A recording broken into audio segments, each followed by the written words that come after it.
Sesudah itu terjadilah hal yang berikut. Nabot, orang Yisrael, mempunyai kebun anggur di Yisrael, di samping istana Ahab, raja Samaria. Berkatalah Ahab kepada Nabot, "Berikanlah kepadaku kebun anggurmu itu, supaya kujadikan kebun sayur, sebab letaknya dekat rumahku. Aku akan memberikan kepadamu kebun anggur yang lebih baik daripada itu sebagai gantinya. Atau jikalau engkau lebih suka, aku akan membayar harganya kepadamu dengan uang." Jawab Nabot kepada Ahab, "Kiranya Tuhan menghindarkan aku daripada memberikan milik pusaka nenek moyangku kepadamu."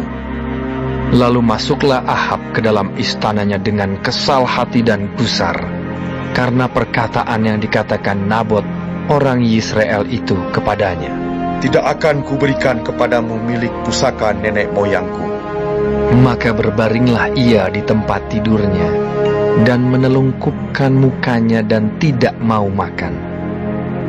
Lalu datanglah Isabel, istrinya, dan berkata kepadanya, "Apa sebabnya hatimu kesal, sehingga engkau tidak makan?" Lalu jawabnya kepadanya, "Sebab aku telah berkata kepada Nabot, orang Israel itu, berikanlah kepadaku kebun anggurmu dengan bayaran uang, atau jika engkau lebih suka, aku akan memberikan kebun anggur kepadamu sebagai gantinya." Tetapi sahutnya, "Tidak akan kuberikan kepadamu kebun anggurku itu."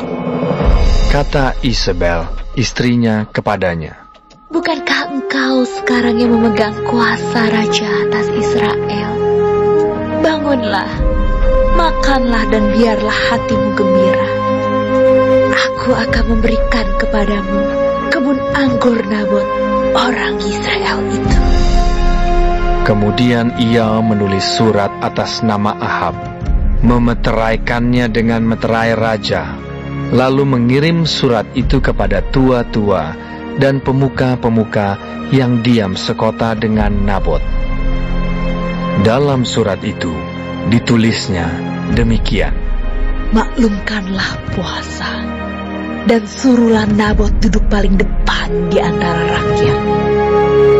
Suruh jugalah 2 orang dursila duduk menghadapinya, dan mereka harus naik saksi terhadap dia dengan mengatakan, engkau telah mengutuk Allah dan Raja. Sesudah itu bawalah dia keluar, dan lemparilah dia dengan batu sampai mati. Orang-orang sekotanya, yakni tua-tua dan pemuka-pemuka yang diam di kotanya itu, melakukan seperti yang diperintahkan Isabel kepada mereka, seperti yang tertulis dalam surat yang dikirimkannya kepada mereka. Mereka memaklumkan puasa dan menyuruh Nabot duduk paling depan di antara rakyat. Kemudian datanglah 2 orang, yakni orang-orang dursila itu, lalu duduk menghadapi Nabot.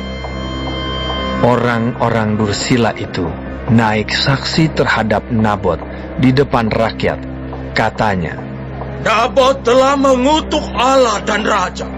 sesudah itu mereka membawa dia keluar kota, lalu melempari dia dengan batu sampai mati. Setelah itu mereka menyuruh orang kepada Isabel, mengatakan, Nabot sudah dilempari sampai mati. Segera sesudah Isabel mendengar bahwa Nabot sudah dilempari sampai mati, berkatalah Isabel kepada Ahab, Bangunlah, ambillah kebun anggur Nabot orang Israel itu menjadi milikmu, karena Nabot yang menolak memberikannya kepadamu dengan bayaran uang sudah tidak hidup lagi. Ia sudah mati. Segera sesudah Ahab mendengar bahwa Nabot sudah mati, ia bangun dan pergi ke kebun anggur Nabot, orang Yisrael itu, untuk mengambil kebun itu menjadi miliknya. Tetapi datanglah firman Tuhan kepada Elia, orang Tisbe itu, bunyinya, Bangunlah, pergilah menemui Ahab, raja Israel yang di Samaria. Ia telah pergi ke kebun anggur Nabot untuk mengambil kebun itu menjadi miliknya. Katakanlah kepadanya demikian. Beginilah firman Tuhan. Engkau telah membunuh serta merampas juga.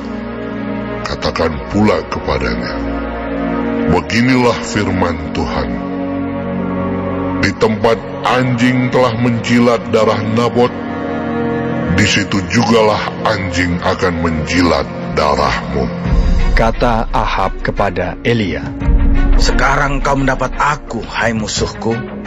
Jawabnya, Memang, sekarang aku mendapat engkau, karena engkau sudah memperbudak diri dengan melakukan apa yang jahat di mata Tuhan. Sesungguhnya, aku akan mendatangkan malapetaka kepadamu. Aku akan menyapu engkau dan melenyapkan setiap orang laki-laki dari keluarga Ahab, baik yang tinggi maupun yang rendah kedudukannya di Israel. Dan aku akan memperlakukan keluargamu sama seperti keluarga Yerobeam bin Nebat dan seperti keluarga Baisa bin Ahia, oleh karena engkau menimbulkan sakit hatiku dan oleh karena engkau mengakibatkan orang Israel berbuat dosa. Juga mengenai Izebel, Tuhan telah berfirman, anjing akan memakan Izebel di tembok luar Israel. Siapa dari keluarga Ahab yang mati di kota akan dimakan anjing, dan yang mati di padang akan dimakan burung di udara. sesungguhnya tidak pernah ada orang seperti Ahab yang memperbudak diri dengan melakukan apa yang jahat di mata Tuhan, karena ia telah dibujuk oleh Izebel, istrinya. Bahkan ia telah berlaku sangat keji dengan mengikuti berhala-berhala, tepat seperti yang dilakukan oleh orang Amori yang telah dihalau Tuhan dari depan orang Israel.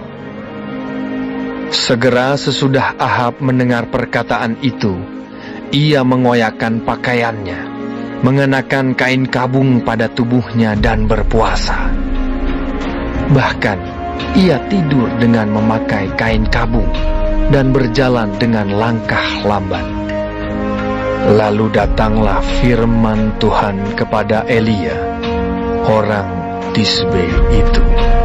Sudahkah kau lihat bahwa Ahab merendahkan diri di hadapanku?